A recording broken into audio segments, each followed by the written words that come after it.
Welcome to another edition of our YouTube channel, Southeast Asia Vibes, The Good Life. My name is Victor. I'm from the beautiful city of Vancouver, British Columbia, on the west coast of Canada.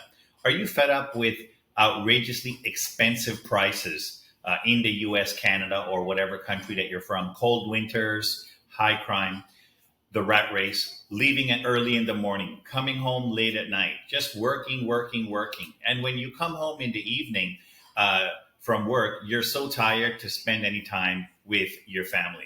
Just the rat race. Are you fed up of that? Does it sound familiar? Listen, that's not what life is all about. Life should be enjoyed.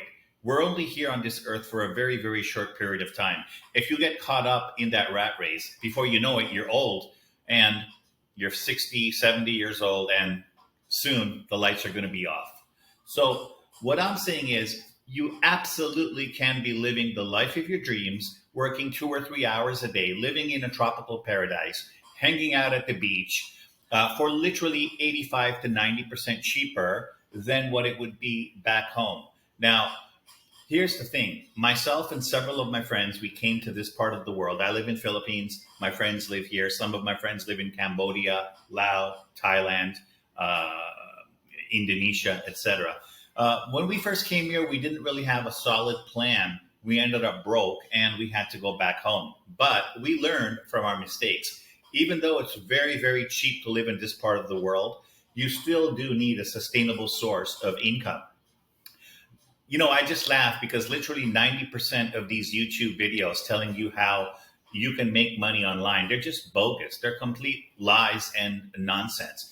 That being said, there are about 10% of these videos which not only me, but several of my friends have been doing for the past several years, working a couple of hours a day. And the rest of the time, we're just relaxing, going to the beach, drinking coconut water. It's like every day is a vacation. You can be doing the same thing as well. Absolutely. We're living proof of that. We do get people who email us every day. Our email is in the description box below. You can reach us there.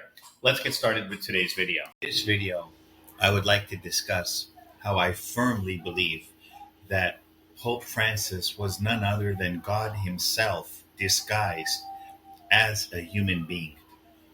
You know, the compassion, the love, and the humility that Pope Francis had is something that we don't see with humans. What I mean by that is not to the degree that Pope Francis had it. I've seen photos of Pope Francis hugging children, and I mean, he's just surrounded by five, six children. It's like he's a rock star.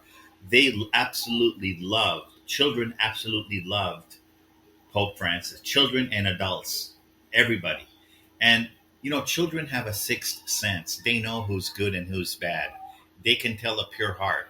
Nobody had a more pure heart than Pope Francis. Look at the joy on his face when he's hugging children. You can just, not only you see the joy on the face of the children, but look at the joy on Pope Francis's face himself.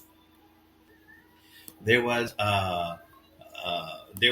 one photo I saw of this woman who lost her 5-year-old child, and Pope Francis had met her for the first time, the very first time, and she was crying and she was just hugging Pope Francis. The concern that Pope Francis had on his face was as if it was his own child, his own daughter, his own family member. The pictures speak for themselves. And let me tell you, I have no doubt that Pope Francis was none other than God himself disguised as a human being. And this is really a hard one to accept. The Heavenly Father will be greatly missed.